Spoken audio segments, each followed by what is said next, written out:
Hey, what's going on, Elite GameSpot crew?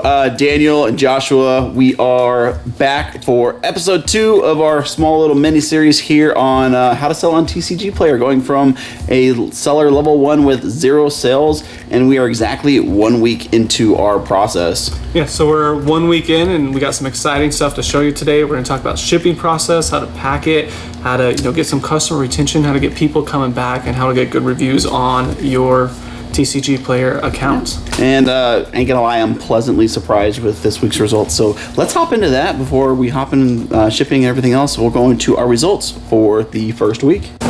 Okay, so we are here on the computer in our TCG Player seller portal. Let's go ahead and hop in here, and we're gonna get into the details of the week. Okay, so here we are in the seller portal, and you can see that we have actually reached seller level 2.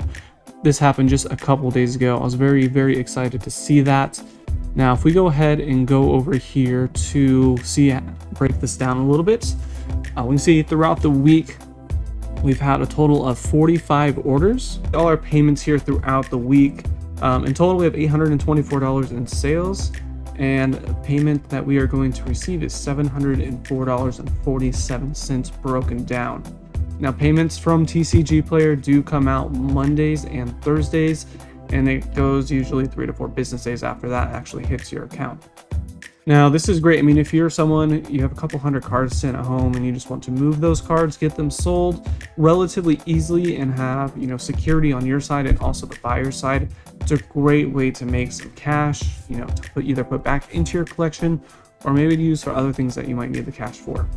Now, if you own a store and you're not on TCG Player, this is a great way to get a consistent, extra revenue flow for your store or business. So next up here, we are going to go ahead and talk about packaging up your orders. We're going to talk about how you can go ahead and put it all in there, how you should package it, how to keep it protected, and some extra little things to throw into your order that are going to help you gain some additional sales and some good reviews. So let's go ahead and switch over there. All right, so you've gotten your first couple sales on TCG Player. Maybe you've reached level 2, maybe you're pushing level 3. Let's go ahead and take a look at what you're going to be doing. So first thing you're gonna do is you're gonna see your order on the website, and you're going to get a packing slip. And this has a couple key pieces of information that we're gonna see here. So we have the buyer's name and address. This is where we're gonna ship it to. We have some more order information, who they bought it from, and then you have your checklist of cards.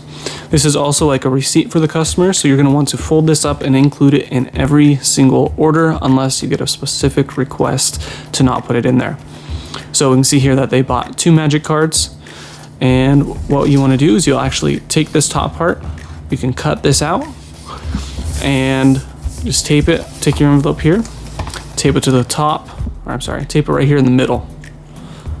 This is where it's going to go, or you can write it in by hand and make sure you put your address here. So I'm going to go ahead and do that really quick, and we will be right back. Okay, so I have gone ahead and written in here just like you're going to do a letter. Now, this is only for shipping that you're not going to put tracking on. So any smaller orders, if you decide to not put tracking on there, it's just going to be 1 or 2 single cards that you can put a single stamp on. Now, if you do have one that you're going to do tracking, you're going to want to go ahead and get a bubble mailer, whether that's from UPS, the Dollar Tree, wherever you get your mailers at. I'm a big believer in recycling stuff, and whether it be here on TCG Player, eBay, Mercari, whatever, I have not paid for an envelope for bubble mailer in 2 years. Now, if you're doing crazy amounts of volume, maybe a little bit different, but every single package that I've ever received, and nowadays everybody's getting so many packages in the mail, instead of taking that Amazon package or that UPS package and just tossing it, one regular sized USPS or UPS mailer that someone else has sent you, you can usually cut that down into about 4 shipping containers and just tape the edges on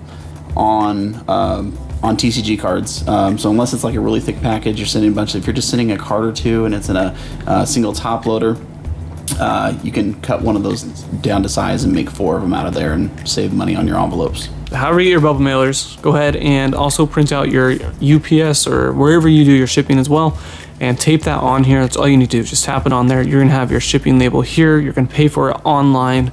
or at the post office, wherever you decide to do that. You're going to pack your cards in there and it will be shipped out. And we'll talk about what to do with this tracking number here in just a minute. Now, the cards themselves. You're going to have your card and you're going to want to make sure that it is first sleeved. You can use penny sleeves, whatever sleeves you like. And then you want to also make sure that it is in a top loader or some sort of hard protective case. Don't just throw the card in the envelope. It will get bent, it will get damaged, you will get bad reviews.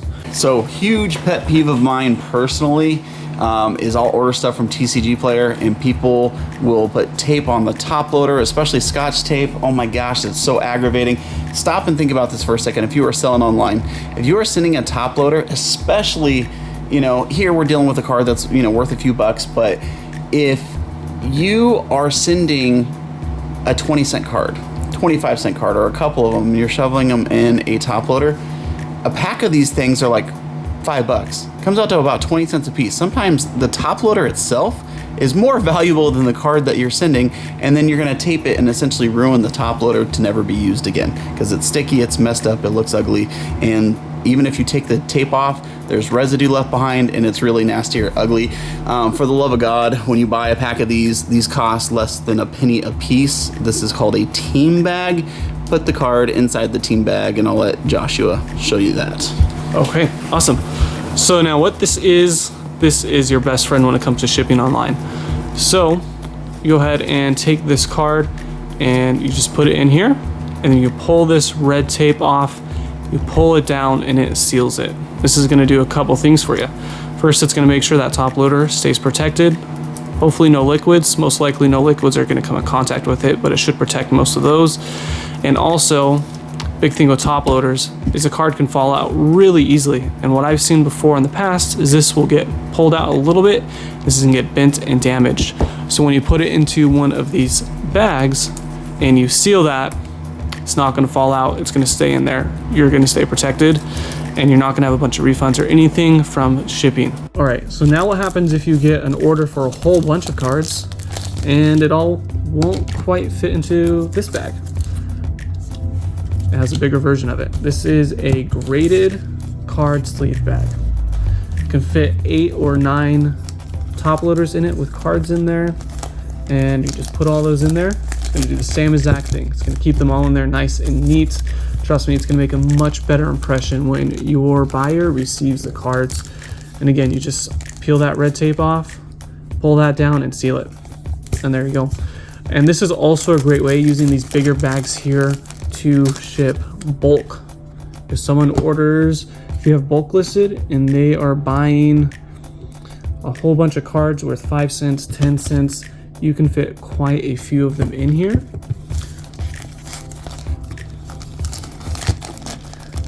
Fit quite a few in there. Now I do recommend if the card is worth more than top loader to just put it in a top loader. But for most bulk commons, you'll be fine doing this. Just make sure if you do this, do put in a little bit better of a packaging, like a bubble mailer. That way it does have that additional protection and the cards are not going to get damaged. But this way, if you're shipping, 50 to 100 cards, bulk cards, you are not going to have a whole bunch of top loaders.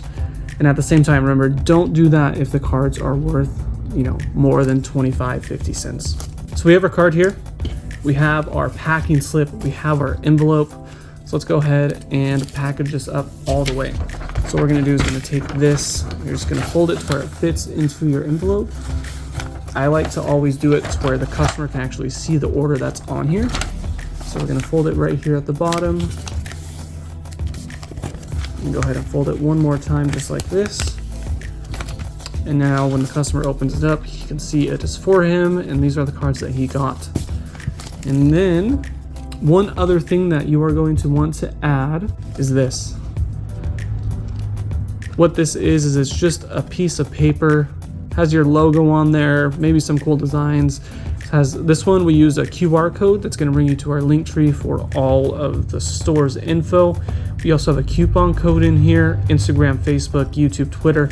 This is just letting our buyers know where they can find us. Especially something that's flashy like this, they're gonna look at it. They're gonna say, oh, what's that? They're gonna take a second, they're gonna read it, right? When you use this, it's going to help drive traffic to your other sources, your Instagram, your YouTube, your Twitters. And with these coupon codes, you might even get a couple people coming back to buy more cards from you. May even make larger orders, because the bigger order they make, they know they're going to get a better deal with that 10% off. So just go ahead and put that in there. You can put it in the top loader, you can put it outside the top loader, do whatever pleases you. So go ahead and put this in here. I like to, again, just put this in the paper. Gives it a little bit more protection. Put this in there just like that. And another thing that it does, putting the card actually in the paper, it makes it harder to tell what is in the envelope. Pokemon's a hot item. People do steal from the mail system. And if they notice there's Pokemon cards in there, they might just snag it. So when this is in here, even if we look at this through the light, it just looks like a letter, not like Pokemon, Magic, or Yu-Gi-Oh cards. Go ahead and seal that up. You're gonna put your stamp right up here in the corner. Usually a top loader, one top loader with the packing slip is fine for the mail. If you do 2 or 3 top loaders in there, it will be too thick, so you may need 1 or 2 stamps. Real quick, and something I looked up just to verify, and honest to goodness, I actually did not understand why sometimes I'd order something off a TCG Player and the top loaders would actually be taped on the inside to the envelope, and I realized through this process of why they did that. You could technically fit 2 top loaders in an envelope like this side by side. So the rule of thumb here is if you're going to use a singular stamp, is the envelope does have to be a regular size, so this would be a traditional sized envelope. If these were to double up, it no longer can be shipped with a stamp because of the thickness, so it's not just a weight. So you can actually go up to 3.5 ounces on a standard size envelope, and the thickness is pretty much about the size of a top loader. Once you go above that, you might start getting returned mail. Let's move that wire out of the way. You might start getting some returned mail there because it's too thick. If these are, and if you ever use tape, please don't use Scotch tape, use the painter's tape on the inside, and that's why you might see that from time to time on a TCG envelope. And I'm like, why on earth is this taped to the inside of the envelope? It's so they could actually ship it to you at a price that makes sense, because if you use tracking, it's generally going to be about $4 or so to actually ship something with tracking nowadays. And so if you're buying a $5 card, it's not going to make sense for any store or any person online to spend $4 on tracking in order to get something to you. So now we know how to pack a card, we know how to label a card for shipment, we know how to make it look like there's not cards in there. Last thing to do is send it off and wait for those ratings to come in. Ratings are very important. It's how you reach up in levels, and don't worry about them, don't stress over it. They will come, it's just a matter of time.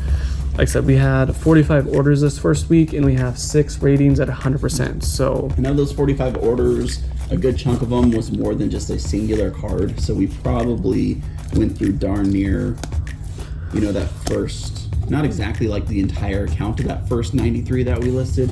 I listed several other cards throughout the week as well. Yeah, I would say all in all, it's probably somewhere between 80 and 100 cards this week. Now, the really awesome thing about TCG Player is that it's not just Pokemon. If you have some Magic cards sitting around that you want to get rid of, go ahead and list those. If you have some Yu-Gi-Oh cards, go ahead and list those.